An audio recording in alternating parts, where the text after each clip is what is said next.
എന്നിവിടെ ഉണ്ടാക്കാൻ പോകുന്നത് കുടുകുടു എന്ന കറിയാണ്.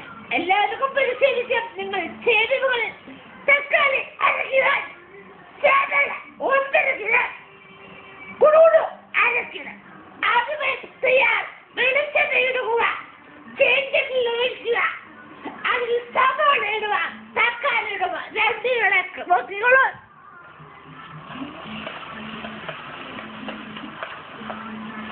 ഇങ്ങനെ ഇളക്കിക്കൊണ്ടിരിക്കുമ്പോൾ സവാള ബ്രൗൺ കളറിലെത്തും. അപ്പോഴൊരു സുഗന്ധമുണ്ടാവും. എന്താ സുഗന്ധം പാലടാ. ആ സുഗന്ധം വരുമ്പോൾ തന്നെ അപ്പുറത്തും ഇപ്പുറത്തും കുറെ പട്ടികൾ ഓടി വരും. അത് കാര്യമാക്കരുത്. അത് സുഗന്ധം കേട്ടിട്ടാണ് വരുന്നത്. മനസ്സിലായോ സുഹൃത്തുക്കളെ? ഇത് നല്ലൊരു ഡിസ്കറിയാ. ഇത് നമ്മളെ കൊച്ചു കുട്ടികൾക്കും കുട്ടികൾക്കും വയസ്സന്മാർക്കും വയസ്സുകൾക്കും പിന്നെ വളരെ എളുപ്പമായിരിക്കും. എന്തുകൊണ്ടാണ് ഇതിൽ കറക്റ്റ് ഹോസ്പിറ്റലിന്റെ ആവശ്യം വരുന്നില്ല. അപ്പോൾ ഇനി എന്താ ചെയ്യരുത്? ഇനി നമുക്ക് മല്ലിപ്പൊടിയും വിളമ്പൊടിയും എല്ലാം ചേർക്കാം. അതുവരേക്കും ഒരു ഷോർട്ട് ബ്രേക്ക്.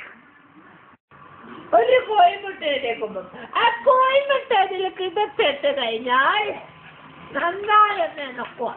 ഇടക്കറിന് കാശ് വേണ്ടിട്ടാണ്, ഫ്രീ ആണിട്ടാണ്.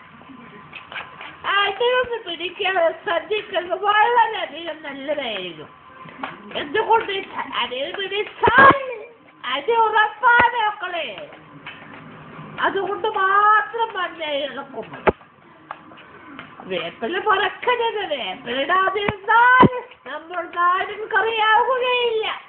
വേപ്പിയുടെ ഗുണം പാകിസ്ഥാൻകാർക്ക് പോലും ഗുണമില്ല.